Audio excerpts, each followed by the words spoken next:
It is a truth, universally acknowledged, that all stories are different.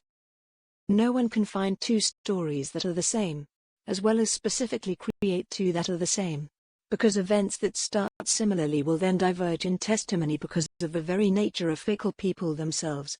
In fact, it is impossible to predict even the train of thought of an individual, especially if said individual thinks radically differently from the others in his company. Thus, it all started in an unacceptably banal way. The colonel of the Amestris army, the flame alchemist, and the hero of the Ishbal War, Roy Mustang, did not show up for work on time. His immediate subordinates, already accustomed to the fact that the man was quite capable of not showing up at the workplace all day because he was probably raking the archives in search of certain papers or calling up some woman, ignored their boss's absence. After all, almost no one would blame the workaholic for taking time off for rest. When the colonel showed up for work neither the next day nor the day after that, rumors spread along the corridors that he had tragically been caught by some woman's jealous admirer, and did not have time to jump out of the bed of the woman in question. But, as one generally knows, rumors are too rarely true and too often dramatic. Roy Mustang was merely sick. Exactly so. Subtracting unnecessary terms and explanations, Havoc read the notes he found when he deigned to sort out the towering stack of papers that kindly appeared at the edge of the colonel's desk. The hospital provided an official explanation for the colonel's absence from work, which was quite justified, but gave no information about the nature of the sudden illness, which, in principle, was quite logical due to privacy. After all the exciting circumstances were clarified, the rumors among the military subsided, and the jokes almost completely disappeared, leaving behind only an anticlimactic aftertaste in the form of black humor. However, the Flame Alchemist's team gave off little concern. The reputation of their colonel was much more important, and a subordinate must show respect for his boss and provide friendly support. Guided by these simple truths, the entire gang showed up at the hospital. They voted that Sergeant Fury go ahead of the rest and speak to the lady at the front desk, referring to the fact that he, with his natural charm, would definitely be able to figure out the number of the ward in which the alchemist was staying. Unfortunately, and maybe quite luckily, their senior in rank was not, in fact, in the hospital at all, information which Fury informed the rest of the team, adjusting his glasses and dulling his eyes. The staff kindly explained that the respectable flame alchemist did not want to stay for treatment in a medical institution, having left for home a few days ago. The gang concluded that their boss was quite alive, since this was yet again another example of him resisting the system, as he called it. Falman, Breda, and Havoc hastened off back to the office, reckoning that the colonel wouldn't be too happy upon his return to find such a large stack of paperwork on his desk. Fury, left alone with Reza Hawkeye, continued to examine the toes of his boots, honestly afraid to visit the sick colonel's home, not so much afraid of getting infected, as fearing the colonel's frequent outbursts of temper, which a sickness would surely heighten. Reza only grinned at this and told the sergeant that she would visit the chief herself. She looked on as Fury rushed after the rest of the team before she slid into a purposeful gait. What to take from them? Men. Autumn of this year was not at all similar to the picturesque snapshots of color often painted on the pages of children's books. There were no sun rays playing in the crowns of trees. No colored carpets of leaves on the ground. None of those short-term rains that romantics love to praise. It had been pouring rain for a month. The sky only took breaks for a couple of hours. The leaves, which had barely had time to turn yellow, were torn off by strong gusts of wind and immediately mixed with the road mud. It happened that, during the day, a thick fog would rise from the ground, in which it was possible to view a few meters space around you. To put it simply and in short, the weather turned out to be extraordinarily fitting for one feeling under the weather. Reza was pulled out of her thoughts by a car that drove too close to the pedestrian sidewalk, splashing dirty water from under its wheels. The roads, in spite of the paving stones, were noticeably obscured, either by fog or poor repair. Reza wasn't sure.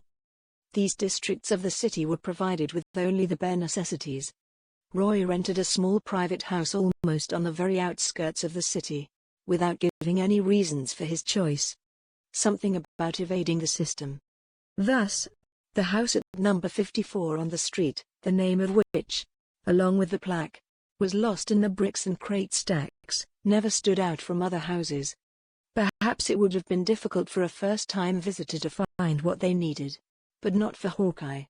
More than once, she'd brought her boss home after he drank to the point where his stomach declared a boycott on his body and absolutely prevented his limbs from moving on their own.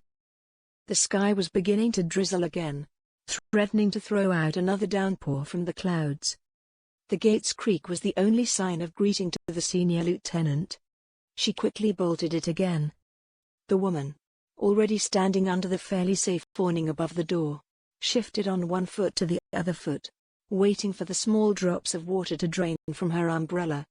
Could it be that the alchemist would be unhappy to see her? Perhaps. But even in this case, this sense of accomplishment and satiated concern would let her sleep peacefully. 3 dull blows with a knuckle on the door echoed both into the house and into the woman's subconscious. And then silence settled. She knocked again, a bit louder, a bit more sharply this time. Silence again. And this silence squeezed her heart, forcing her to take her pistol in hand. The military knew how to handle weapons, and snipers are able to shoot in cold blood, particularly if some criminal had touched even a hair on the head of her superior. 10 seconds. 30 seconds. A minute. All at once, from behind the door, Reza heard quiet footsteps, and then a familiar, but slightly hoarse voice, which brought the senior lieutenant out of her torpor and allowed her to relax her shoulders. She tucked the pistol back into its holster. At first, the colonel's muffled voice showered whatever intrepid visitor was beyond the door with all the curses he knew. Who is it? I'm not expecting guests. And the mail doesn't interest me. Just leave it there, under the mat. Colonel Mustang. This is Senior Lieutenant Hawkeye. I'm here for... Please, Mustang. She raised her voice above the rain, and hoped to the skies above. He could hear her. I'm able to hear you running. I did not come by order of Central. I came to visit you. Don't worry, I didn't bring any documents for signing. Colonel Mustang. When Reza tried the door, the latch clicked open. A stamping noise sounded up the stairs. When she crossed the threshold, something nudged against her boot. In the place where a man stood a few seconds ago, there were only house slippers, thrown off their feet in order not to interfere with their owners running. She let out a curse under her breath. Of course the colonel would think that, after days of his absence, the authorities might be after him. As soon as the door was closed again, and the gusts of wind stopped flowing into the room, the sharp scent of medicines hit the roof of her mouth. The colonel must have picked up something serious if he was taking up treatment so thoroughly. Soon enough, Reza discovered him in his living room, crouched behind his sofa, with a blanket at the ready to smother any attacker. The sight of his lieutenant quickly de-escalated the situation, and, after the colonel insisted Reza not look at him until only his head was visible from the mass of blanket he wrapped around his body, Reza soon found herself sitting next to the colonel on the sofa at a stained coffee table, nursing a cup of tea. Nearby, on an impromptu table, created from a board on 2 stools leaning tightly against each other, stood various medicines. Their uses ranged from eliminating nausea and headache, to powerful antipyretic drugs, to other flasks with nondescript stickers on them. Alas, no other such concoction stood nearby, from which the lieutenant investigator could draw more conclusions about her patient. So far, she only had 2, the first of which was that Roy was not eating at all, and the second was something almost unreal. The ailing colonel was not only unable to cook his own food, but also unable to clean up afterward. So, what worries you? Are you still frozen? If you have at least something in your kitchen that I might use, I can cook something for you. Hawkeye bit her tongue, not daring to suggest any more, and saluted in a military manner. Now, In addition to a deep sense of respect for someone else's personal space, her instinct for self-preservation was highly triggered. Said instincts fiercely screamed at her that it was not worthwhile to meddle with a temperamental sick person a priori. And since she came, only meddle at a distance. After all, the boss himself clearly didn't want to be approached, since he came extremely close to smothering his only visitor with an Afghan, only to insist on smothering himself with it. Even in the last flu epidemic, when the Flame Alchemist was suffering from a high fever, he merely put on a medical mask and strode right into the office. I would be grateful if you did, Senior Lieutenant. His black head peeped out of the blanket with interest, but any further appearance was out of the question. The impromptu cocoon moved to the edge of the sofa, and after a short while, legs appeared from there, dressed in grey pajama pants. The cocoon went on. You shouldn't have come. You've no idea how vulnerable this thing has made me. Really, Lieutenant, I never expected this from my body. Did you? No? Well, can you imagine? But I had such a chance to get that case solved in order to move forward faster. The subsequent monologue did not carry anything new and valuable because, from the mouth of a man during his illness, one can almost always hear the same thing. The Flame Alchemist must truly feel under the weather. Should his health fail, not because of his war wounds, but because of a cold or an accidental virus. But Hawkeye listened to his rambling words over and over again, at the end inserting a couple of encouraging phrases. Further activity from the lieutenant interlocutor was not required, and permission to prepare dinner, albeit not directly received, was received nonetheless. There was no time to waste. For this reason primarily, and also because of many other reasons, known only to womanly intuition, 20 minutes later, next to the medicines and water, there appeared a plate with the most elementary noodles mixed with canned meat. There was simply no other food in the house, and Reza did not want to go out for any in the downpour. However, the Colonel's stomach reacted very happily to this dish, by no means of haute cuisine descent, which could be judged by hearing a grateful rumbling. The light gradually began to darken on the street, an occurrence facilitated by thickly leaden clouds. Anticipating that the electricity might give out at any moment, Reza lit a candle, filling the entire small room with a cozy, yellowish glow. Roy mumbled something in gratitude, but was still in no hurry to put the blanket aside. Pale steam rose up from the freshly cooked food and dissolved in the air, spreading the smell, which caused the person under the covers to start moving. The cocoon cleared its throat. Senior Lieutenant, I ask you to remain silent about what you are about to see. This information shall not travel outside my house. Despite the Colonel's hoarse and tired voice, Reza caught the steel that he usually used when giving orders at work. And, of course, this order was nothing more than a threat, albeit veiled. That's right, sir. Reza saluted, but her hand dropped to catch her forehead.